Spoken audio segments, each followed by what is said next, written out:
अस्सलाम वालेकुम students, how are you? कैसे हैं आप? ठीक ठाक हैं? उम्मीद करता हूँ आप सब ठीक होंगे। जैम एकेडमिया की तरफ से जो हमने सी शार्प ट्यूटोरियल्स की लेक्चर सीरीज़ स्टार्ट की है उसका आज लेक्चर 2 है। स्टूडेंट, सबसे पहले हम ये देखेंगे कि आज के लेक्चर में हमने क्या क्या चीज़ें कवर करनी हैं। सबसे पहले मैंने आपको बताया था हम चूँकि 6 से स्टार्ट कर रहे हैं सी शार्प लैंग्वेज को, तो जितनी मुकम्मल बेसिक आप समझ लें मैं ABC पढ़ाने जा रहा हूँ। ये जो 15 से 20 लेक्चर जितने भी बनते हैं, ये करने के बाद कोई ऐसा बंदा जो इन लेक्चर्स को सुनने से पहले कहता था कि मुझे सी शार्प नहीं आती, अगर वो इन लेक्चर्स को फॉलो कर लेगा तो वो ये कह सकेगा कि मुझे सी शार्प आती है। ठीक है, तो इसकी जो इम्पोर्टेंस है वो प्रीवियस लेक्चर में मैं आपको बता चुका हूँ कि तमाम वर्क है, जैसे ASP.NET का है, MVC का है, MVC कोड का है, .NET कोड का, जितने फ्रेमवर्क है वो बेस करते हैं सी शार्प पे। ठीक है, अच्छा जी, फिर हम जो स्टार्ट करते हैं अपने बाकायदा लेक्चर को। पहला टॉपिक होगा व्हाट आर वेरिएबल्स। ठीक है, दूसरा टॉपिक जो हमने डिस्कस करना है वो है डेटा टाइप्स। तीसरे में हम देखेंगे वेरिएबल डिक्लेरेशन क्या होती है। फिर हमने देखना है वेरिएबल इनिशियलाइजेशन क्या होती है, और लास्ट में हमने प्रिंट करना है वेरिएबल्स को स्क्रीन पे, जो वेरिएबल्स की वैल्यू होंगी उनको डिस्प्ले करना है। तो लेक्चर स्टार्ट करते हैं। पहला टॉपिक है वेरिएबल का। ठीक है, ये स्लाइड है, उसमें मैंने वेरिएबल की डेफिनेशन लिखी हुई है। इस स्लाइड को मैंने बाद में एक्सप्लेन करना है। स्टूडेंट्स, हम एग्जांपल लेते हैं बैंक लॉकर की। बैंक लॉकर में क्या होता है, कस्टमर्स जाते हैं बैंक में और उन्हें बोलते हैं कि हमारी ये अमानतें हैं, हम अपने लॉकर में रख लें।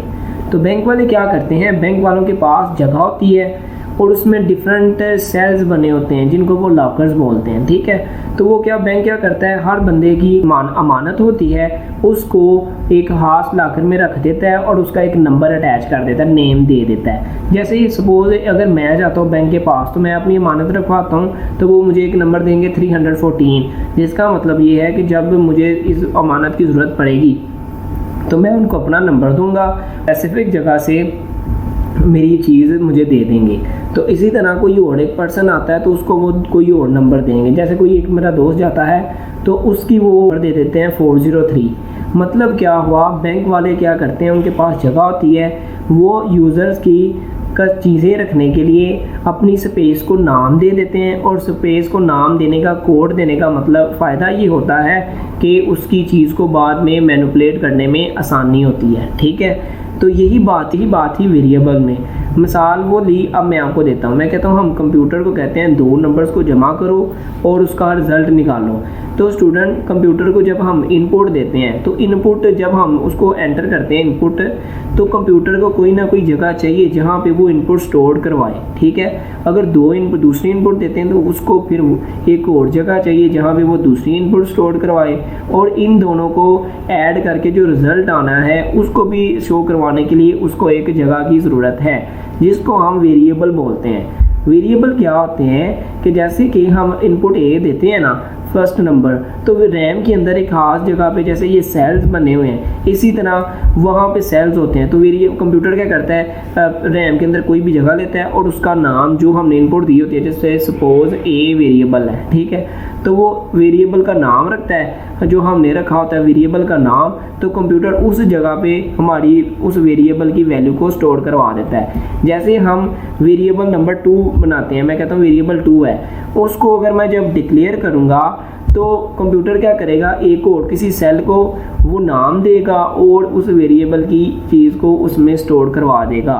तो वेरिएबल क्या हुआ, जो नेम्ड रैम के अंदर जो मेमोरी लोकेशन होती है उसको अगर नाम दे दिया जाए उसको हम क्या बोलते हैं, वेरिएबल बोलते हैं। वेरिएबल किस लिए इस्तेमाल होते हैं, वैल्यूज़ को स्टोर करने के लिए इस्तेमाल होते हैं, और वेरिएबल को यूज़ करने के लिए डिक्लेयर करना लाजमी है। अभी मैंने डिक्लेयर का वर्ड बोला है, अब मैं इसको एक्सप्लेन करता हूँ।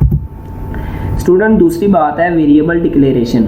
अभी तक आपको इतना क्लियर हो गया है कि कंप्यूटर को कोई भी चीज़ पे कोई भी नंबर पे जब कोई भी मैनिपुलेशन करनी होती है ना, प्रोसेस करना होता है, तो उसको वो किसी ना किसी जगह पे स्टोर करवाता है। वो कहाँ स्टोर करवाता है? वो रैम में स्टोर करवाता है। और जिस जगह पे वो स्टोर करवा के नाम रखता है ना, उसको हम वेरिएबल बोलते हैं। अब हमें ये बात भी बतानी होती है, जो वेरिएबल है, वेरिएबल हमने इस जगह स्पेसिफाई की है, उसमें कौन से टाइप की वैल्यू एंटर करानी है, हमने क्या स्टोर करवाना है। डाटा टाइप की बात हो रही है। C++ में भी आपने डाटा टाइप का कंसेप्ट पढ़ा था। डाटा टाइप हमें क्या बताती है? वेरिएबल डाटा टाइप हमें ये बताती है कि हमने अपने वेरिएबल में जो वैल्यू स्टोर करवानी है वो किस टाइप की है। डाटा टाइप मोस्टली हमारे पास होती है इंट, डबल, करैक्टर, स्ट्रिंग, बूल। जो इंट होती है वो इंटीजर वैल्यूज़ को स्टोर करवाती है, जैसे 0 1 2 3। जो डबल है वो पॉइंट में अगर वैल्यूज़ हों तो उनको स्टोर करवाने के लिए हम डबल डाटा टाइप यूज़ करते हैं। करैक्टर, अगर सिंगल करैक्टर हमने स्टोर करवाने हो वेरिएबल में तो उसकी डाटा टाइप होती है करैक्टर कार्ड, ठीक है। अगर हमने स्ट्रिंग, जैसे कोई नेम है, मल्टीपल करैक्टर्स हैं, उसको स्टोर करवाना है तो स्ट्रिंग डाटा टाइप। और अगर हमने बूलियन वैल्यूज ट्रू फॉल्स को स्टोर करवाना है तो उसकी क्या होती है? बूल डाटा टाइप। तो ये तो हुई डाटा टाइप। तो वेरिएबल डिक्लेरेशन क्या हुई कि किसी भी वेरिएबल के नेम के साथ डाटा टाइप को स्पेसिफाई करना, तो क्या कहलाता है? Variable declaration. मतलब क्या है कि वेरिएबल का जो भी नेम है उसके साथ डाटा टाइप, सपोज मैं वेरिएबल नाम है नंबर 1 NUM नाम रखता हूँ और उसकी डाटा टाइप इंट रखता हूँ। इट मीन जो वेरिएबल ये है ना, उसमें क्या डाटा स्टोर होगा? इंटीजर वैल्यूज होंगी। अगर मैं इधर स्ट्रिंग रखता हूँ तो इस वेरिएबल में क्या स्टोर होगा? स्ट्रिंग स्टोर होगी। अगर मैं इधर डबल रखता हूँ तो इधर में क्या स्टोर होगा? Double values floating point. ये हुई वेरिएबल डिक्लेरेशन और डाटा टाइप। अब हम बात करते हैं वेरिएबल इनिशियलाइजेशन की। इनिशियलाइजेशन क्या होता है कि जो हमने वेरिएबल बनाया तो इट मीन्स हमने रैम में जगह स्पेसिफाई की और उसका नाम रख दिया। डिक्लेरेशन की तो इट मीन्स कि हमने वेरिएबल की डाटा टाइप स्पेसिफाई कर दी कि यहाँ इंटीजर स्टोर होंगे या स्ट्रिंग स्टोर होंगे। डाटा टाइप में हमने ये किया डिक्लेरेशन में। फिर हमने जो वेरिएबल को वैल्यू देना, वेरिएबल को कोई वैल्यू असाइन करना, उसको हम बोलते हैं वेरिएबल इनिशियलाइजेशन। क्या बोलते हैं? Variable initialization. इसका काम क्या होता है कि कोई भी जो आपने वेरिएबल डिफाइन किया है ना, उसको कोई अगर आपने वैल्यू देनी है तो उस वैल्यू के प्रोसेस असाइन करने के प्रोसेस को हम वेरिएबल इनिशियलाइजेशन बोलते हैं। ये तो उसकी हुई डेफिनेशन। मैं अब आपको एग्जांपल देता हूँ। स्टूडेंट ये देखिए, नम ये वेरिएबल का नेम है, साथ डाटा टाइप इंटीजर बताई हुई है। इट मीन्स कि ये जो नम वेरिएबल रैम में जगह है, यहाँ पे हमने क्या स्टोर करवाना है? इंटीजर। तो मैंने इक्वल लगा के 5 यानी ये वैल्यूज़ को असाइन कर दी है। तो ये वेरिएबल इनिशियलाइजेशन हो गया। ये वेरिएबल था, डिक्लेयर किया हुआ हमने, उसको अगर वैल्यू असाइन हो जाए तो उसको हम क्या बोलते हैं? ये वेरिएबल इनिशियलाइजेशन है। आप ये देखेंगे डबल नम, यानी एक नंबर है उसका नाम हमने कुछ भी रख सकते हैं। इधर डबल नम रखा हुआ है तो उसकी डाटा टाइप मैंने क्या रखी है? डबल। इट मीन्स ये जो रैम में जगह है जिसका नाम डबल नम है, यहाँ क्या स्टोर होगा? Double value, floating point decimals होंगे तो मैंने पॉइंट में स्टोर करवा दिया। ये देखें, मैंने आपको कहा था CHER करैक्टर जो होता है वो सिंगल करैक्टर को स्टोर करने के लिए इस्तेमाल होती है। तो वो सिंगल कोटेशन में ABC का कोई एक लेटर आप लिखेंगे, ठीक है। तो ये उस वेरिएबल का नाम रखा हुआ है माई लेटर।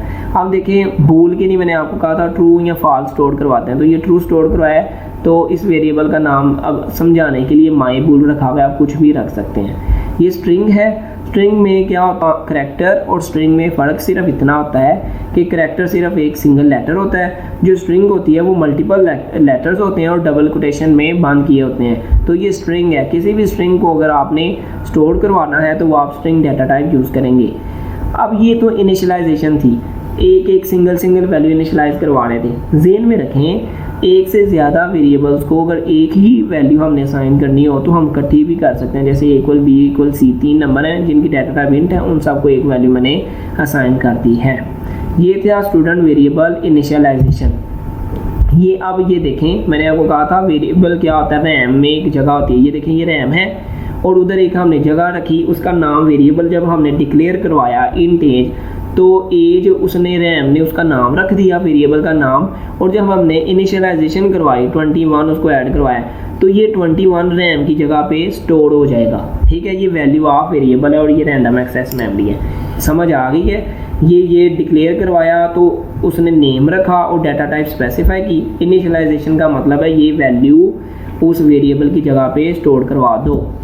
ये जो आप समझ लें वेरिएबल कोई एक पैकेट होता है। वेरिएबल क्या होता है? कंटेनर होता है, पैकेट होता है जो रैम में जगह को स्टोर करवाने के लिए इस्तेमाल होता है। जब आप इनिशियलाइजेशन कर रहे होते हैं ना, तो वो वैल्यू वेरिएबल जो कंटेनर हमने रैम में जगह की है ना, वहाँ वो सेव हो जाती है, वहाँ वो क्या हो जाती है? सेव। तो ये देखें इंट क्या टाइप ऑफ एलिमेंट है जो हमने स्टोर करवाना है, और ये जो हमने जो वेरिएबल का नाम रखा हुआ है वो इट मीन वो कंटेनर का नाम है, और वहाँ पे 21 स्टोर हो रहा है। यहाँ तक हो गया। अब स्टूडेंट हमारा नेक्स्ट टॉपिक है, जैसे हम C++ में भी अपने वेरिएबल को डिक्लेयर करवा के उसको डिस्प्ले करते थे, तो यहाँ भी हमने वो सीखना है। डिस्प्ले वेरिएबल क्या है कि ये देखिए मैंने एक वेरिएबल डिक्लेयर करवाया, इंट टाइप का ए है, उसको वैल्यू मैंने इनिशियलाइज करवा दी 5, यानी इनिशियलाइजेशन हो गई है। रैम एक जगह जिसका नाम ए है, वहाँ मैंने स्टोर क्या करवाया हुआ है? 5। अब मैं चाहता हूँ ये स्क्रीन पे शो हो। तो जो प्रीवियस लेक्चर था उसमें भी हमने देखा था ना, किसी भी चीज़ को शो करवाना हो स्क्रीन पे तो हम क्या लिखते हैं? कंसोल डॉट राइट लाइन की कमांड देते हैं। तो कंसोल डॉट राइट लाइन लिखना है और पैरेंथेसिस में वेरिएबल का नेम। तो जो इधर वेरिएबल का नेम है ना, तो जो भी वैल्यू इसमें स्टोर हुई होगी वो स्क्रीन पे हमें नज़र आ जाएगी। अब ये देखें ये स्ट्रिंग वेरिएबल है, उसका नाम मैंने नेम रखा हुआ है, तो स्ट्रिंग है तो मैंने स्ट्रिंग पूरा नाम स्टोर करवाया और कंसोल डॉट राइट लाइन की, तो इस नेम में जो भी वैल्यू स्टोर हुई है ना वो यहाँ पे आ जाएगी। हमारा कि वेरिएबल को नेम कैसे देते हैं? वेरिएबल का कुछ नेम है, कहते हैं आपका जो वेरिएबल का नेम है ना वो लेटर्स होने चाहिए, डिजिट्स भी रख सकते हैं, अंडरस्कोर इकट्ठे होने चाहिए, सही है। तो फिर उसके बाद नंबर जो है ना, किसी भी आपका नेम हमेशा लेटर से स्टार्ट होना चाहिए, ABC के, ठीक है। और नेम कोशिश किया करें जो नेम का जो लेटर है ना फर्स्ट वो लोअर केस में हो, कैपिटल में ना लिखा करें, और कोई भी स्पेस नहीं देते। वेरिएबल का जब आप नेम डिक्लेयर करवा रहे होते हैं तो उसमें कोई स्पेस नहीं देते। C# जो है केस सेंसिटिव लैंग्वेज है। कौन सी लैंग्वेज है? Case sensitive. Case sensitive language वो होती है कि जो लोअर लेटर और कैपिटल लेटर में फ़र्क करती है, लोअर केस में और कैपिटल लेटर में फ़र्क करती है। तो ये देखें माई कैपिटल वी लिखा हुआ है और स्मॉल वी, ये दोनों डिफरेंट है, ठीक है। तो ये केस सेंसिटिव है। HTML जो थी वो केस सेंसिटिव नहीं थी, लेकिन C# केस सेंसिटिव है। इसमें आपने लोअर केस और केस दोनों का हिसाब रखना है। और दूसरी बात, जो रिजर्व वर्ड्स होते हैं जिनको हम की वर्ड्स बोलते हैं, जैसे इंट है, डबल है, इनका एक खास मकसद है, डाटा टाइप है, ये भी डाटा टाइप है, तो इनको हमने नेम के तौर पर नहीं यूज़ कर सकते, ठीक है। अब हम जो है अपना डेमो स्टार्ट करते हैं। स्टूडेंट ये वो प्रोजेक्ट है जो लास्ट लेक्चर में मैंने बनाया था, Console2 ऐप। आपने क्या करना है, अब हमने आपको मैंने एक बात बताई थी, मैंने कहा था मेन फंक्शन में जो भी काम करना होता है ना मेन फंक्शन में करते हैं और वो हमें नज़र आता है, तो वहाँ पे यही पे हमने कोडिंग करनी है। आज हमने क्या सीखा है? वेरिएबल के बारे में, ठीक है। और जो पहली बात थी वो थी वेरिएबल डिक्लेरेशन। डिक्लेरेशन में क्या स्टूडेंट करते हैं? हम टाइप को स्पेसिफाई करते हैं। तो मैं कहता हूँ मैं इंट टाइप मैंने स्पेसिफाई की और मैंने वेरिएबल का नाम रखा A, ये डिक्लेयर हो गया वेरिएबल। अब जी डिक्लेयर करने के बाद मैंने इसको कोई वैल्यू देनी है, तो इट मीन्स इनिशियलाइजेशन देनी है। तो ये इंटीजर टाइप है, तो इस इंटीजर 1 2 3 4 5 समथिंग है, तो मैं फिर एक 5 नंबर इसमें स्टोर करवाया, सेमी कॉलन से मैंने लाइन को बंद कर दिया, ठीक है जी, एंड कर दिया। यहाँ तक क्लियर है? ये हमने वेरिएबल बनाया है, जो एक हमने रैम के अंदर मेमोरी लोकेशन स्पेसिफाई की है जिसका नाम रखा हमने A, और उसकी टाइप थी इंट, उसमें हमने वैल्यू 5 कर दिया, यानी ये एक कंटेनर बॉक्स है जिसमें 5 स्टोर हो गया हुआ है।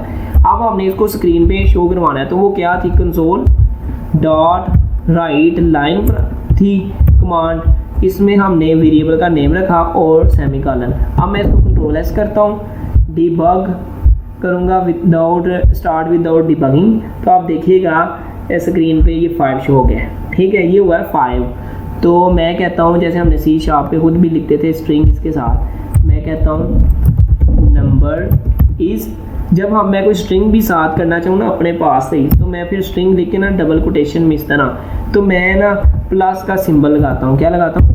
प्लस किया, यानी ये चीज़ भी शो हो और साथ ये, यानी कंसोल डॉट राइट लाइन में हमने अगर एक से ज़्यादा इनपुट एक ही लाइन में शो करवानी हो ना, तो हम उसको स्पेसिफाई किससे करते हैं? सेपरेट किससे करते हैं? प्लस के सिंबल के साथ। ये मैंने एक स्ट्रिंग दी खुद से और मैंने कहा साथ ये A वाली वैल्यू स्टोर हो जाए, Ctrl+S किया।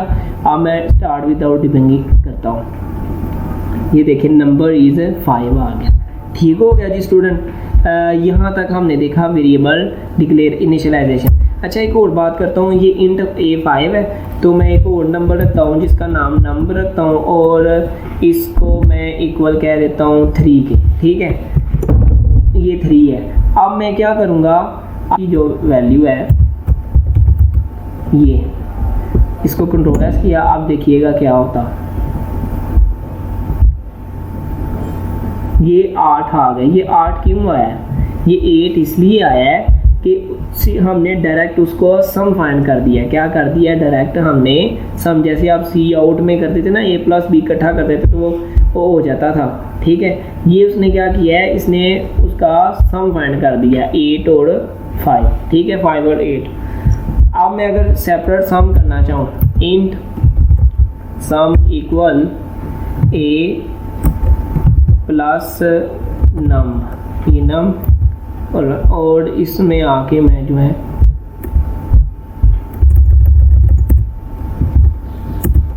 सम कंट्रोल किया तो ये वहाँ पे आ जाएगा, ये आ गया जी 8 ही आता है ना, ये हो गया। अब मैं कोई स्ट्रिंग रखता हूँ, स्ट्रिंग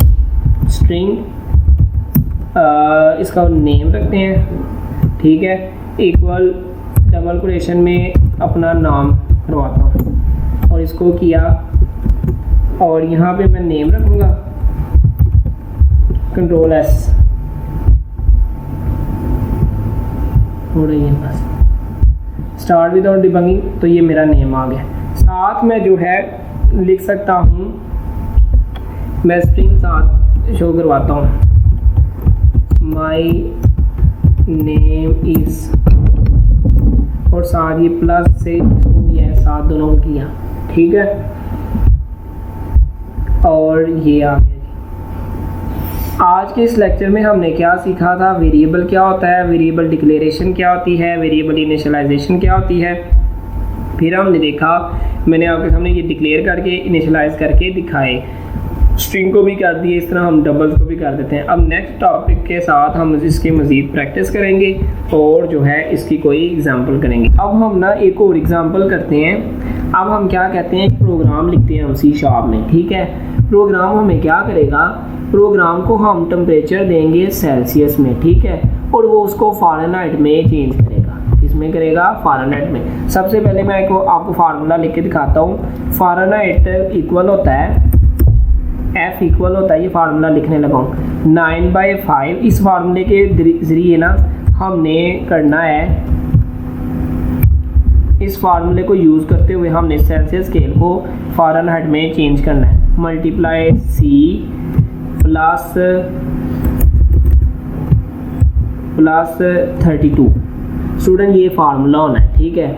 तो मैं आपको दोबारा बोल रहा हूँ, मैं प्रैक्टिस के लिए एक एग्जांपल करने लगे हैं कि हम सेल्सियस स्केल को फ़ारेनहाइट स्केल में चेंज करेंगे। तो स्टूडेंट सेल्सियस की जो हम वैल्यू देंगे ना, वो इस फार्मूले में पुट करेंगे तो वो क्या होगा, फ़ारेनहाइट में उसका आंसर आ जाएगा। तो ये देखें इधर कितने वेरिएबल आ रहे हैं, कितनी वैल्यूज हमने इनपुट देनी है। हमने एक ही इनपुट देनी है सेल्सियस की, ठीक है, और उसका जो रिज़ल्ट होगा वो कहाँ स्टोर होगा, F में स्टोर होगा। ऐसे ही है ना, सेल्सियस की हमने इनपुट देनी है और उसका रिजल्ट फ़ारेनहाइट में स्टोर होना है। तो मीन क्या होगा, कितने वेरिएबल्स हैं, 2 वेरिएबल है, एक इनपुट का वेरिएबल है और एक आउटपुट का वेरिएबल है।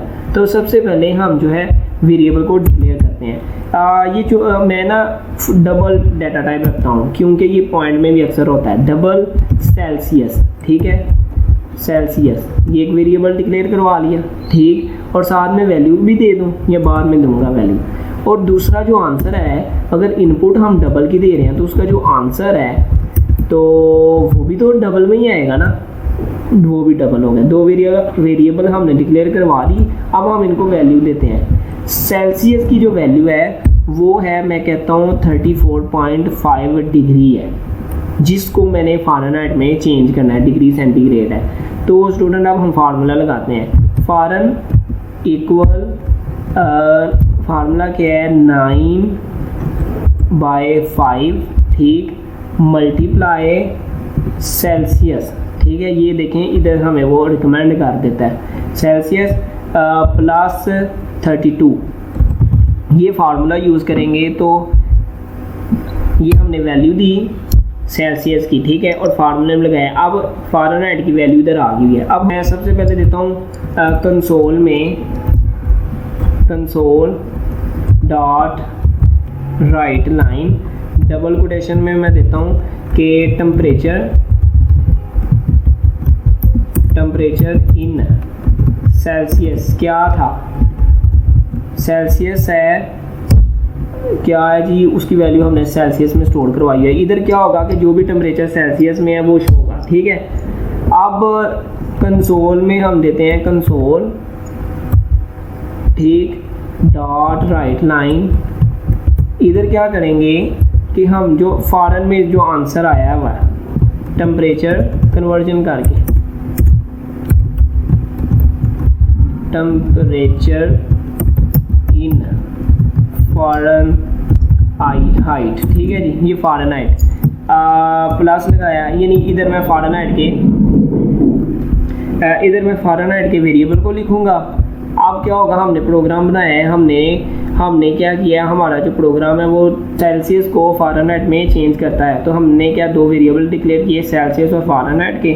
सेल्सियस को एक वैल्यू असाइन की और मैंने फिर फार्मूला लगाया तो फ़ारेनहाइट का आंसर आ गया। अब मैं इसको डीबग करने लगा हूँ विदाउट डिबगिंग जी। ये देखिए स्टूडेंट, टेम्परेचर इन सेल्सियस कितना था 34.5 डिग्री से। अब टेम्परेचर इन फ़ारेनहाइट वो लगाया तो 66.5। तो आज हमारा ट्यूटोरियल है, उसकी दूसरी वीडियो है और मैं आपको मुबारक देता हूँ, आप C# डेवलपर बन गए। आपने छोटी सी एक कंसोल एप्लीकेशन बनाई है जो क्या करती है, जो सेल्सियस में टेम्परेचर लेती है और फ़ारेनहाइट में उसको चेंज करती है। तो इंशाल्लाह नेक्स्ट वीडियोस में भी हम कंसेप्ट को क्लियर करने के साथ हम एग्जांपल्स भी करेंगे। बहुत शुक्रिया स्टूडेंट जी, थैंक यू। अगर आपको समझ आई है तो काइंडली सब्सक्राइब करना मत भूलें, लाइक करें, कमेंट करें एंड बेल आइकन प्रेस करें। Thank you so much.